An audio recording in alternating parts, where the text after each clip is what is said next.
ഇന്നു മുതൽ എൻ്റെ ദൈവാനുഭവങ്ങൾ നിങ്ങളുമായി പങ്കുവയ്ക്കുവാൻ പരിശുദ്ധാത്മാവ് ഇൻസ്പിറേഷൻ തരികയാണ്.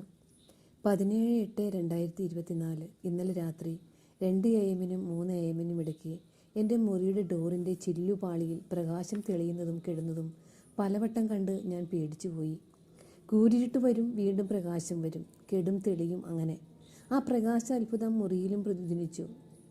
എന്താണതെന്ന് മനസ്സിലാവാതെ ഞാൻ പലവട്ടം കണ്ണടച്ച് തുറന്നു. കണ്ണ് തോർത്തുകൊണ്ട് തുടച്ചു. മെർജീന ഹുസീസ് വെർജിൻ മേരി. കണ്ണ് അതുപോലെ തുടയ്ക്കുന്നത് ഞാൻ കണ്ടിട്ടുണ്ട്.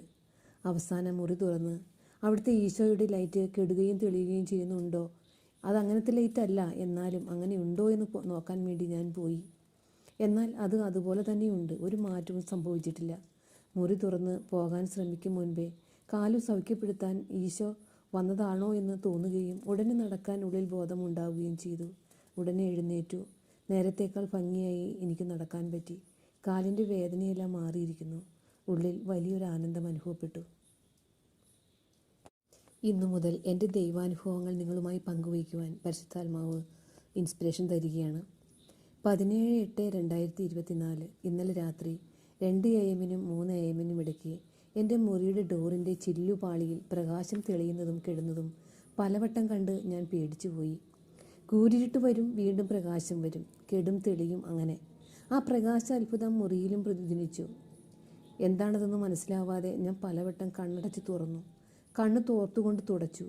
മെർജീന ഹുസീസ് വെർജിൻ മേരി. കണ്ണ് അതുപോലെ തുടയ്ക്കുന്നത് ഞാൻ കണ്ടിട്ടുണ്ട്. അവസാനം മുറി തുറന്ന് അവിടുത്തെ ഈശോയുടെ ലൈറ്റ് കെടുകയും തെളിയുകയും ചെയ്യുന്നുണ്ടോ? അതങ്ങനത്തെ ലൈറ്റ് അല്ല, എന്നാലും അങ്ങനെ ഉണ്ടോ എന്ന് നോക്കാൻ വേണ്ടി ഞാൻ പോയി. എന്നാൽ അത് അതുപോലെ തന്നെയുണ്ട്. ഒരു മാറ്റവും സംഭവിച്ചിട്ടില്ല. മുറി തുറന്ന് പോകാൻ ശ്രമിക്കും മുൻപേ കാലു സൗഖ്യപ്പെടുത്താൻ ഈശോ വന്നതാണോ എന്ന് തോന്നുകയും ഉടനെ നടക്കാൻ ഉള്ളിൽ ബോധമുണ്ടാവുകയും ചെയ്തു. ഉടനെ എഴുന്നേറ്റു. നേരത്തേക്കാൾ ഭംഗിയായി എനിക്ക് നടക്കാൻ പറ്റി.